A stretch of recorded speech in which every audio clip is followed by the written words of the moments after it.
guys, welcome to my channel. My name is ReadingBear and I hope you are ready for some more stories. And today, we'll take a look at some new entitled people content. If you enjoyed my content, please don't forget to subscribe to my channel and post some bear emojis in the comment. And now, let's dive right into the stories. The first story is titled I Bought a Homeless Man a Meal, and he decided I need to do that every day. So, for some context, I work in a smaller restaurant. I'm a 14-year-old girl trying to save money for college, and I am absolutely in love with my job. I was coming in around 6 a.m. one morning, through the back as usual, and I see a man walking down the street behind the restaurant. I was going to keep going inside as it was still a bit dark out and my county has many sexual assault incidents. Something told me I couldn't just leave this man be, so I walked towards him a bit and asked if he had anything to eat this morning. He said, "No dear, I do not."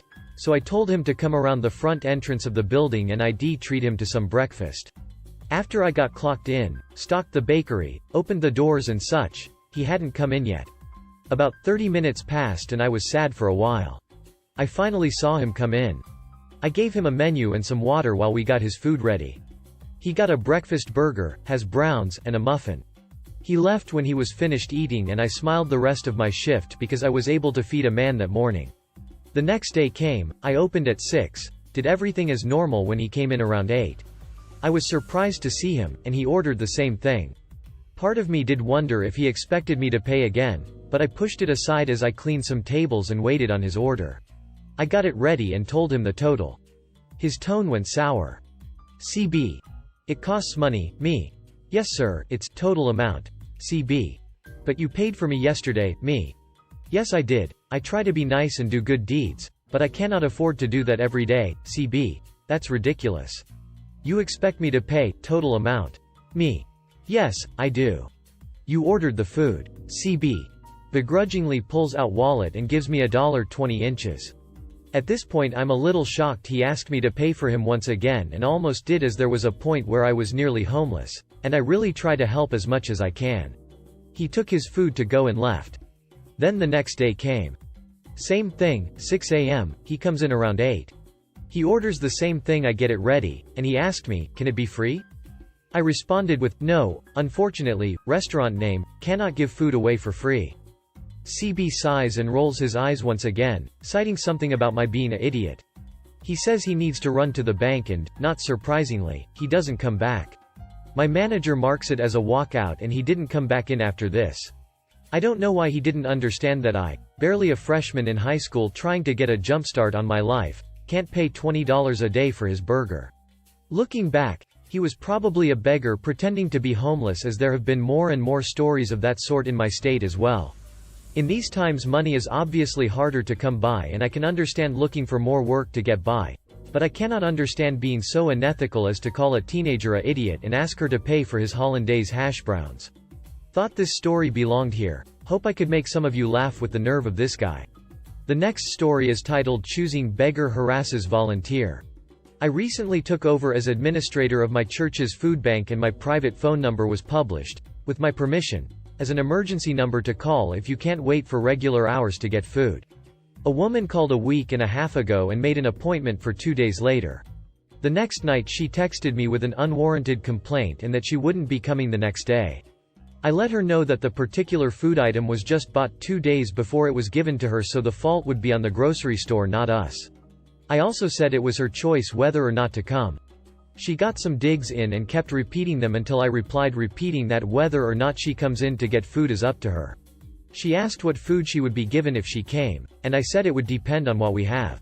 She said there's probably nothing there to be worth going for anyway.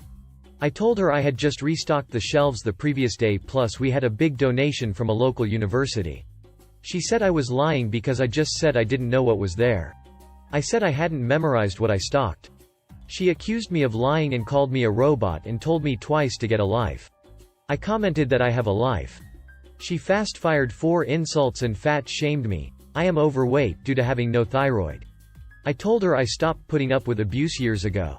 I said if she wanted to have a civil conversation, fine, but if she was going to continue gaslighting me, I was done. No reply. She didn't come in to pick up her food the next day.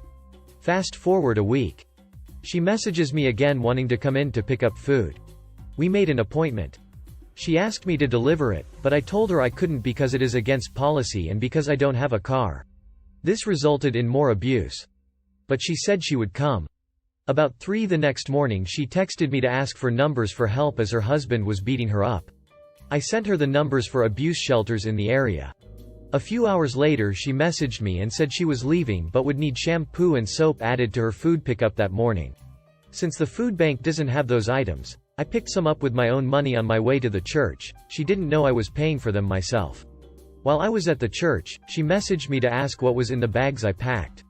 I told her I would tell her just this once, but in the future I wouldn't because I usually don't have the time. I listed what was there. She replied that there was nothing interesting and didn't come in to pick it up.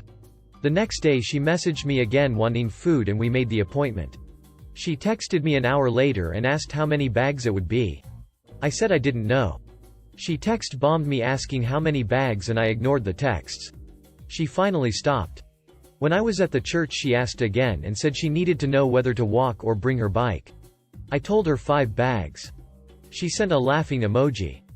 2 hours after our appointment she texted to say she was on her way. I waited another hour. She still didn't come. I texted her to ask when she was coming. No reply. I waited another hour. Nothing. I texted her and told her I didn't appreciate her wasting my time and that she had been rude and inconsiderate. She replied that I was rude by not telling her how many bags I was giving her. She then hurled more abuse. I explained that not telling her what I had no way of knowing is not rude and that no other food bank anywhere would have told her that information anyway. More abuse and fat shaming. I texted her that I didn't have to put up with abuse and that she could only pick up food during regular hours because she would no longer be able to message or call me. Then I blocked her on my phone. Now I feel bad. The next story is entitled Aunt Tried to Get My Grandmother to Give Her the House. My mom's older brother's wife is a very entitled person. She also raised 2 bully and entitled daughters. But this story is about her mainly. This is a summary from 3 sources: Mom, Grandmother, and me. On to the story. So recently, my aging grandfather had to be placed in a veterans nursing home since his health has been declining and he's been diagnosed with dementia. Because of this, my poor sweet grandmother was living alone in their 3BD, 2BTH house alone. It's a huge house and very nice, but too much for grandmother. Guess who reached out first when grandmother broke the news that she needs to downside? You guessed it, entitled Aunt. Now grandmother and EA aren't on the best terms as they don't like one another for obvious reasons and past experiences, but that doesn't stop the entitlement EA has for anything. She calls grandmother and says that she and my uncle will take over the house and will buy it from her, for a quarter of the price the house is worth. It was more of a demand than asking. Knowing how awful she is with houses and not wanting them to damage the house, she declines and reaches out to Mom for help. Good thing she did too, as EA was blowing up grandmother's phones with hurtful messages and trying to guilt-trip her into giving the house to her and my uncle, saying that they're going to lose their home soon, which wasn't true, and so on. Mom had enough and called my uncle to get him to control his wife. Uncle tries, but not very well, and lets her do everything and anything she wants. I don't know why he loves her, she's crazy. Anyway, as my mom and grandmother worked on getting her place set up for sale and selling items that she doesn't want anymore, after sorting it out and giving the items that her children wanted and saving the things us grandkids, they found someone on day 1 of sale and were in the process of the paperwork, routine inspection on the house, etc. EA found out and she did something idiotic. After posting all over social media that they sold their house and are moving to the same state that we are in, she called up grandmother and told her that they just arrived in the state, and they'll be arriving on the property the next day for moving in. Suffice to say, we were all like, what the hell? Mom immediately calls up my uncle and asks if it's true. Sadly, it was. He said that she said that grandmother agreed to it and is giving us the house for free. So, they sold the house, packed up everything in a truck, and drove down to move in right away. Grandmother never said that, mind you, and told her son that they are selling the house to someone more deserving than her and you. EA grabs the phone and starts screaming at grandmother for being selfish and going back on her word and selling it to some stranger who would destroy the place. Grandmother shouts back that she's not entitled to the house, and neither is her son. My house. My decision. You're entitled as not getting anything. That was one of the only times I heard my grandmother use language, and it was appropriate. In the end, the house goes to a great couple with 2 very sweet kids, and mom prepared a new place for grandmother, while EA and my uncle stayed in a hotel with a U-Haul truck full of their stuff for a month, then scurry back to the state they came from after finding a small house they found, and are still angry at us for going back on our word. A word that they made up and assumed that we would bow to EA's whims. 2 words, hell no. The next story is titled CB Tries to Get a Microwave, but has decided his own price. So, a year ago I broke up with my long-term partner of almost a decade. It wasn't a great breakup by any means, and I was left with an entire house worth of stuff that I couldn't stand looking at, including a microwave that we had bought about a year prior to the breakup. It was incredibly expensive for a microwave and had all of the features you would expect, plus some that made my life so much easier. Fast forward to about 4 or so months ago, I had moved into my new place and still had a load of stuff in my garage left over from my breakup. I decided the time was right to sell the microwave. I listed it on Facebook Marketplace for about £45, an amount which I thought was going to be pretty fair considering how great the microwave was, and its condition. I got a little interest from people at first, but nothing much until choosing beggar, CB, arrived in my inbox. CB, is the microwave still available? Me, yes, it is still available. CB, that's great, would you take £15 for it? Me, no, it's really worth more than I have listed it for, but I would at least like to make some of my money back. CB doesn't respond, and I get an offer from someone else. That eventually falls through because I'm quite far away from them and they were having some difficulty getting here. It had been about 2 weeks and I decided that I might as well drop it by £5 as I still wasn't getting much joy. I immediately get a message, and surprise, it was CB. CB, is the microwave still available? Me, yes, the microwave is still available. CB, would you take £15 for it? Me, no, I'm sorry, but I've just dropped the price and I really couldn't go any less. CB, but it's been available for 2 weeks and no one has bought it, so why do you think you will be able to sell it for that price? As I received this message from CB, I received a message from another person, a woman, who basically asked if I could hold it for the following afternoon. I said I would be happy to and gave them my address. Me, I'm afraid I have literally just sold it to someone. CB, why would you sell it to someone else when I was going to buy it? Me, what do you mean you were going to buy it? You offered me a ridiculous price and I wasn't going to accept it. CB, but you know that the price was too much. Me, but I just sold it for that price. CB, fine, I will give you £20 inches. Me, I told you, I have sold it. CB, you still won't give it to me even though I have offered you more money, despite it not being worth it? Here he sent me numerous Amazon links to other microwaves that were £15 to £20 and had none of the same features that my one had. CB, see, it's not worth £40 inches. Me, you've just sent me links to different microwaves that aren't even remotely close to what I was selling. CB, just give me the microwave. Me, okay, for starters, I wasn't going to give it to you for anything less than £40 as it is more than worth it, despite you sending me links to random microwaves. Secondly, I have sold it, so I won't be giving it to you or selling it to you. Have a lovely rest of your day. What followed was a string of messages that I won't repeat here, but he made numerous allegations about my mother and his nighttime activities, so I blocked him. The lady arrived the following day, picked it up with no problems and was incredibly grateful. The next story is titled You Getting Money for Your Birthday Means You're Obligated to Buy Things for Me. This happened to me a while back. I decided to go to the mall with one of my guy friends so we can hang out. Everything seemed normal at first, until my friend asked me to buy him something at a store. It wasn't very pricey, only $5, so I agreed to buy it for him. After I bought him the item, he and I kept going into other stores and he would keep asking me to buy him things. I obviously started to get irritated by this and kept telling him no. After we did some more browsing in stores, we decided to buy some Starbucks before heading back home. I had gotten a $25 Starbucks gift card for my birthday, so I told him that it would be my treat.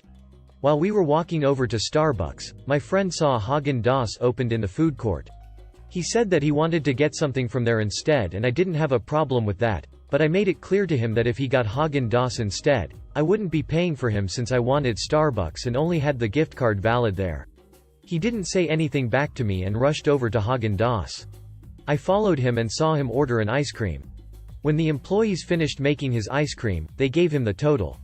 I don't exactly remember how much it was, but I knew it would be a little bit pricier since he asked for extra toppings and such. After they gave him the total, he looked over at me and just gave me a blank stare. Him. Well? Me. Standing there clearly confused. Him. Aren't you going to pay for it? Me. No? Him. But you said you'd be paying for our treats. Me. No, I said I'd be paying for the Starbucks, but you wanted Häagen-Dazs, so you'd be paying for it yourself. Him. But if you have money for Starbucks then you should have money for my ice cream. Me. I only agreed to pay for the Starbucks because I have a gift card there. Him. But didn't you get $500 for your birthday? You should have enough to buy me some things, it's not even that expensive. I did receive $500 for my birthday, but I didn't bring all of it with me, only $50 and I've already spent the rest of it on stuff for myself. Me.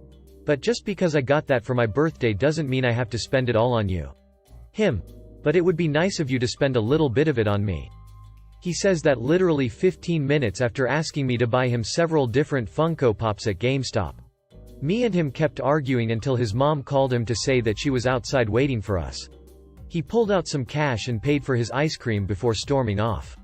You could imagine how aggravated I was when I saw him pay.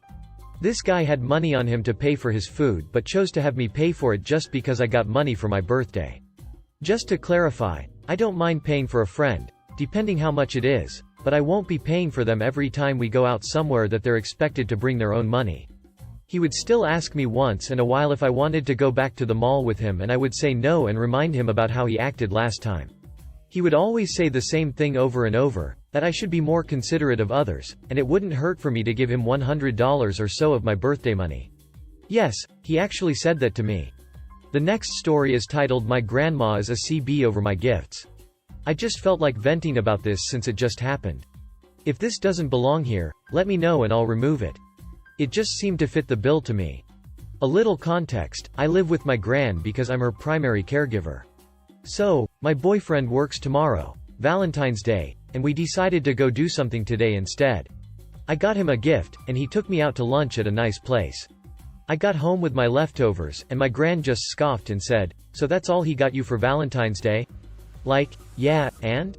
I'm not a material person. I don't need huge expensive gifts to make me happy. My boyfriend knows this. And even when he does get me nice things, she still complains. He gets me stuffed animals, she calls them useless crap.